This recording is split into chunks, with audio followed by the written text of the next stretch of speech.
coconut fudge was a thing. And it is a thing, and I can prove it because I'm holding it right here. What's up, guys? Terry and Trey here. So my mom and I had a bit of an idea. I've been in the restaurant business now for over 20 years. Believe me, I've seen it all. We actually own 2 fast food restaurants in Brooklyn.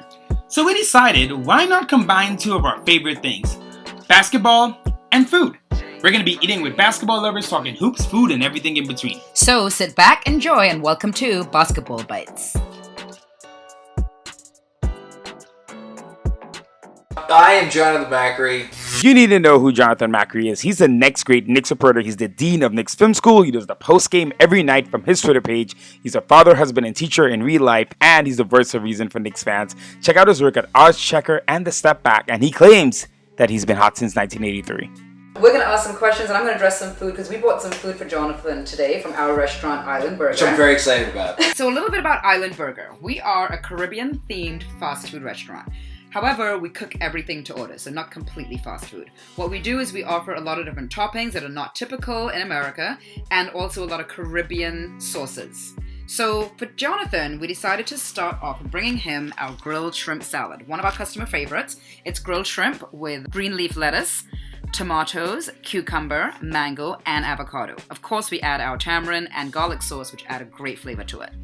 You know, we're all Knicks fans, and you know, it definitely affects our lives. How has it affected your life? Oh my God. How hasn't it affected my God. Please let the Knicks win. I'm on Twitter so much. Like, literally, you asked me that question, and Twitter, sadly, is the first thing that pops into my mind. Just because since I've started like making content, as right. you know, I am like on Twitter a lot to promote my content, to talk to other people who have read my content or watch my content and see what they think about it. And it's a crazy place, and it screws with your mind a lot. It does. I have to get off sometimes. There are battles I'm about to get into, and I'm like, stop it. I've gotten better about not getting into those battles, but I try. You know, I'm always polite. So that's a way that it's affected my life. But like, just being a fan in general, it's like, you know, most people have like their family, and that's the most important thing in their life. And family is the most important thing in my life. Yes. Except that there's this other thing that is also the most important thing in my life. And it's just getting outsized by the day. Your extended family, the Knicks are your extended family? It's, I don't even know how to describe it because, like, you know, like, we're sports. When you're a crazy sports fan, there's nothing you can do to prevent yourself from being a crazy sports fan. That's the thing. You just can't give it up, can you? Yeah, and I'm just watching the salad being dressed, and I'm having trouble even formulating coherent thoughts because all of the dressings are on there. Oh, yeah. I thought I was gonna have to pick. No, that's not how we roll. It's just dump it all on. So if there's one thing you know about Caribbean people, it's that we like sauce. At Island Burger, it's exactly the same. Garlic sauce and shadow bender are 2 main staples. I promise you will be blown away if you taste them. So this is great. We're going to talk next about Knicks Film School. So sure. That's where Jonathan Macri, you may know him from. He works with Jeffrey Malone, JB, as he's known, and you guys have become massive in such a short amount of time. And not just massive in terms of size, big, people know you. Because I'm short. Yeah, I wasn't going there. But it's really become such a valued part of the community. And you guys had like, some issues on Twitter a couple of weeks ago, and the outpouring of support was insane. You know, how did it get started? You know, as brief as you can put it. And what does it mean to you today to see where it is as you dig into the food? You can have a bite while you think about this question. Absolutely. Don't mind if I do. Okay, so Knicks Film School. Well, JB has to get all the credit. Shout out to JB. Shout out to JB. We're gonna get him on here one of these days. Yeah, we have to get you. You have to get JB on. Because it was his brainchild, which he was like a fan, like me. Yeah. And one day he's like, I can do video explanations of basketball, you know, players and like what they do on the court better than people who get paid to do this stuff. I don't know if he ever actually thought that to himself, but he can do it. Right, yeah. So then he actually just started to do it. I'm gonna take a bite. Take a bite. So I used to watch. So I know you don't like me to say this all the time, but I'm still learning a lot about basketball. And watching you guys' videos, the ones that that he used to put out, I learned so much. That's delicious. About a lot of the technical part of the sport. Right. So I found it very informative, and I think the name Knicks Film School was. It fits it perfectly. I think what made the videos great when he started doing them was the fact that it's like you present the information about basketball in a way that's easy for someone who literally is just learning the sport to understand. It's like, hey, here's this guy that's here, and here he is now, which just makes the play better, whatever it is. Right. He was great at pointing out the little things. Yep. And so I followed him on Twitter when he had like 1,000 followers, and then I checked back a month later and he has like 7,000 followers. So I'm like, this guy is amazing. And so we talked a little bit, and we both contacted each other, I guess about a year ago. Right. And I was like, I want to do a podcast, and I don't know what I want it to be, but I know I want it to be with involving you in some way. You're the only person that I would want to like do this with. And he's like, that's funny because I want to up what I'm doing to a new level and make the website like something really big and create this whole like fan community. And we just were like, all right, well, let's do it. And we were kind of like, we'll figure it out as we go along. And we are literally still a year later figuring it out as we go along. We have no plan. There's no plan in the next film school. We're literally flying by the seat of our pants. It's working. Whatever you're doing is working. How does it feel being the most respected Knicks person on Twitter? Let me give some context here. I was going to say, I'm not the most respected anything. People are literally like, I need Macri to talk me off the ledge. Oh, God. Post something, please save me. So how make this make does sense. it feel when people come to you for this? It feels weird. Okay. To be honest with you, because again, I'm a fan, you know? Yeah. That's all I have ever purported to be. But I think about this stuff way too much. Like way more than is healthy to do so. I don't know what is healthy, what the healthy limit is, but I know I'm way past it. So, I mean, I'm honored. I mean, I don't know how else to say it. It's like the fact that, because I tend to try to stay in like the middle, like not get too high, not get too low. Right. Yeah. Which I think people appreciate because there's not a whole lot of that out there. On Knicks Twitter, especially. Yeah, it's really extreme in either. Exactly. Either You way, get, right. you know, your beat reporter types who usually are more, you know, doom and gloom, and then you get, but then you'll get like bloggers, and I don't want to give any blogger a bad name, but there are some people who are like, everything's always fine, and like this player's going to be great, and that player's always going to be great, and I'm like, well, no, the truth is somewhere in between, and it's just the search for that truth is like what's enjoyable. Okay, all right. So real quick, let's show him what we got. He's looking at it. Because as I said to you, I would say wings and pizza are probably my two favorite. Let's go. So we have sweet potato fries, and I put some garlic sauce on those. Okay. Next up today for Jonathan, we brought him out spicy fried wings. Now they're not really that spicy, but the spiciness is in the seasoning. They're crispy and fried, and we're serving these with sweet potato fries garnished with garlic sauce. That's a really good wing. Okay, have you ever got recognized? Yes. Okay, in the bathroom at MSG during a Knicks game. not like while I was at the urinal. Okay, I was washing my hands. Nothing weird. So how did what was that? Someone was like, "Hey, Macri," and I'm like, "Hey." He's like, "I watch your post game videos all the time." Some guy. And didn't that make you feel good?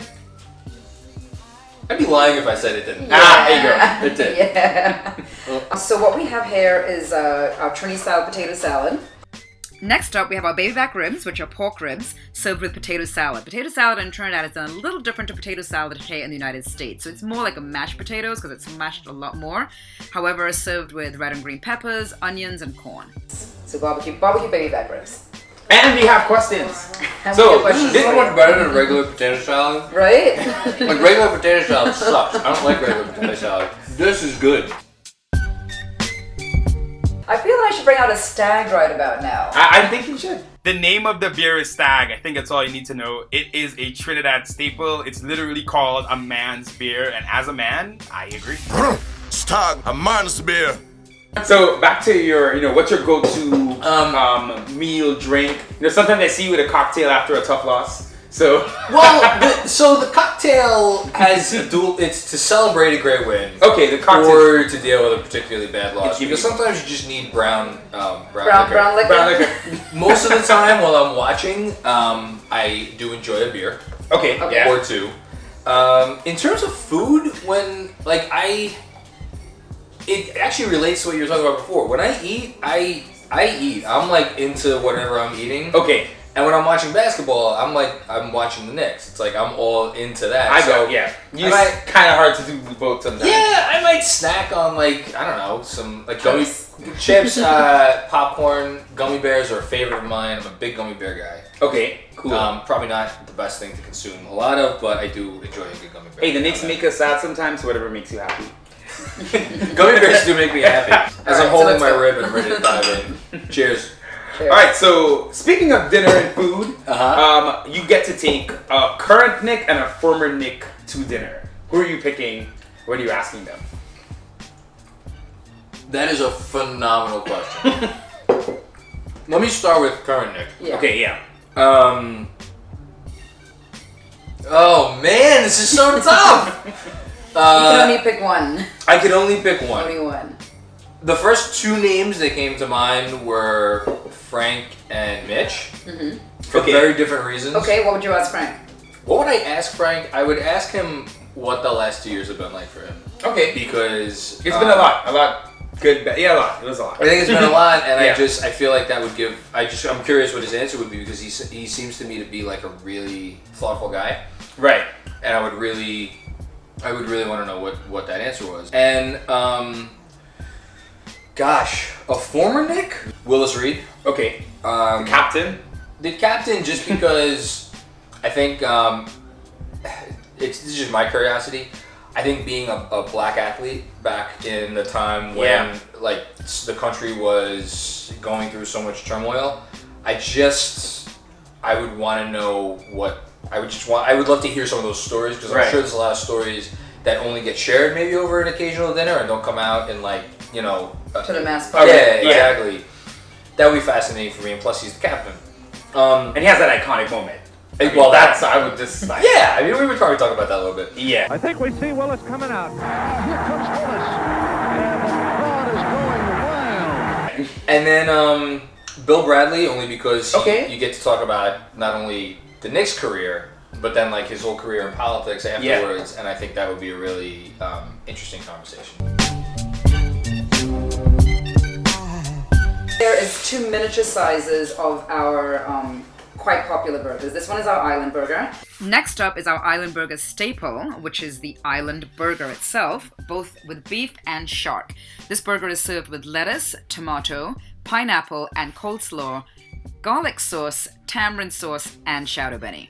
As you quickly want to show indulge, you. so feel free to start. So Alright, I guess pull the back of the bun off and put it down. I was about to say, pull the back of it off and squeeze that down. Oh man. I have something to ask you about. Oh my god. Why do I have a feeling? I'm literally pouring sauce all over myself. Let's get some napkins, please. So what I want to do right now is give you a little example We found of this the book. types we of found questions that something. I would ask in what's called a deposition. Oh, yes, it is. You asshole. So, I mean, We're keeping that. We're keeping that. We're keeping that. you may not know, but yeah.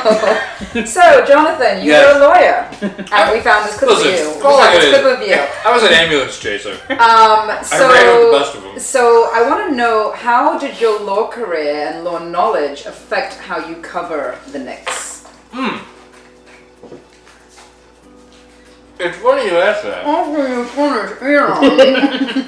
Shark is really good. Actually, great question. And if I'm being honest, I think one of the reasons people respond to me on Twitter or what I write or what I say or whatever is because of my legal background. Not because technically still am a lawyer, but so I don't know if you've ever heard anybody who's been to law school talk about like what it does. It doesn't teach you the law. Going to law school teaches you a way of thinking. Okay. Which is basically to anytime you see like literally any issue, to consider both sides of that issue and learn how to look at it like without favoritism from one side or another. Consider the That facts. makes complete sense then. Then you fit That in makes as complete the sense as to rational why you Knicks are fan. the unbiased person. Exactly. Yeah. So law school taught me how to think, and you can't undo that. Like once you think like a lawyer, you're always Then kind it's of gonna think like a lawyer. Okay, that makes sense. And So who wins the arguments in the house? I never heard that. Law school has also taught me that some arguments are not worth having. Such as with your wife. No, my wife's amazing. I love and that. I should say that all of this whole conversation that we're having about like Knicks Film School and like me and all this stuff wouldn't happen without her, because like to live with someone who takes this much time aside from their like regular day job to do this stuff, it's like that's a huge commitment. Yeah.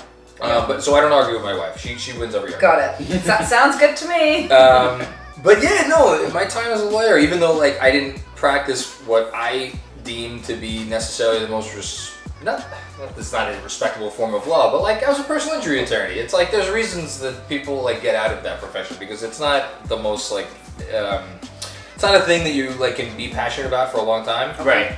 But now to take that line of thinking and the way law school trains you to think and take it and apply it to something that I'm actually passionate about, it's like, yeah, I don't practice law anymore, but I still feel like I got a lot out of like that whole experience and like that degree. And, like, Okay, and so now leading right into my next question, and now you are a teacher. I am a teacher. Which I'm thinking maybe you are passionate about being a teacher.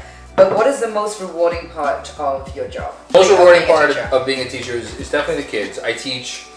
So I got really, really, really super lucky in that when I first started teaching, I was put with a group of 6th graders. Okay. And it was my first year teaching. They were all coming to a new school. And like we, over the course of that year, which was just a really, really hard year, but like out of the fire comes like whatever. I'm sure there's some Out of the expression. smoke, I don't know, smoke comes fire. No, out of Phoenix the rises fire. from the ashes. Yeah, whatever. Yeah, sure. Let's go with that. Yeah. I developed such a bond with that group of kids. Oh wow, yeah. And then it got to the point where I just wanted to make sure I stayed with them. So I taught them as 6th graders, 7th graders, Wow. 8th graders, 9th graders, and next year I will be teaching them again as 10th graders. So Here's my next question. Yes. Does basketball come up in school? And I'm saying it not necessarily even just the game, but even I think making references to basketball analogies or plays. Does that come up when you're teaching? All the time. It does. Really? I Wow. can see that. So Because, give me like an example. Well, so first of all, this past year I taught math for the first time. Okay. Algebra 1, I should say. And, it's not statistics, but there were times where like I would be able to like incorporate like basketball stuff into teaching. I'm trying to think. I was doing something with like a graph.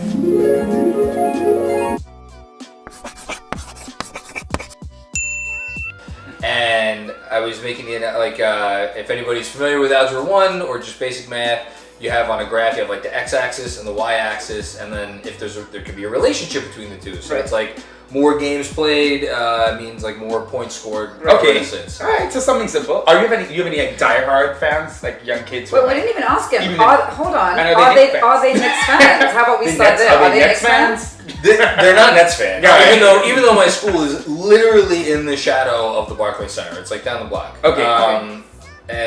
But the kids aren't really fans of, like, at least the kids that I teach. Yeah. They're not fans of teams. They're fans of players. Yeah. Which player is like the most popular player you'd say in your class? Kids do like Kyrie. They do. Yeah. I gotta say, kids like Kyrie. But kids like Curry. Curry's probably the number one. Steph Curry. Okay. Curry or LeBron. There's a lot of arguments. Like I definitely got involved in a lot of arguments of like Steph versus LeBron. Okay. With the kids in class. With the kids in class. And so they obviously know that you run. They know what you do. They know about Knicks fan school. Do you know about the They know and they don't. They're like, you're on Twitter. Only old people go on Twitter. Oh wow. Yeah, you're such a loser. So what's the new thing? Wait. Twitter's like the old person it makes sense. app. It That's makes sense. what they make me feel, at least. Okay. I'm gonna take a bite of this burger. Absolutely, Because it's staring me in the absolutely. face, and I really wanna. Which is this like a regular beef burger? That's a regular. This is a regular beef burger. We're on the 24-second shot clock with Macri. Goatee, you got some questions? Well, before we got some food here. We decided to bring a few Trini snacks also from a restaurant called Tasty Caribbean. We bought him coconut fudge. We bought him kurma, which is a fried spiced dough with ginger and a sugary coating. And chana, which is basically garbanzo beans or chickpeas, however you may call them, that are fried and spiced. So, are you ready? Sure. 21st-second shot clock. Here we go. So this was the first show. Give us a break. This ended up being a minute. So imagine like 2 or 3 shot clocks. First Knick memory. Watching early season. Oh no, sorry. Going to Knicks Bulls playoffs 93 game 1 or game 2. It wasn't the start. Alright, I'm moving you on. Favorite role player all time. Favorite what? Favorite role player on the Knicks. Anthony Bonner. Okay, what would you tweet to cause the most hysteria from the Knicks official account? A petition asking James Dolan. So I knew you were gonna go there. Which Knick are you bringing with you in a bar fight? Current Nick? Yeah, you got a lot now. You got a lot to bring. Morris. Morris, okay. Yeah. What would you do if your daughter became a Nets fan? Oh, I kill myself. And what's your favorite Knick memory? My favorite Knick memory? Oh my god. Going to the finals in 99. All right, there it is. A little bit over, but you know, we'll make it work. Enjoy the food. This is Jonathan Macri. Thanks so much for being on with us.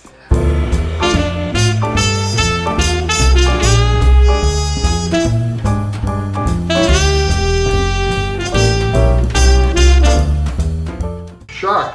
Who knew?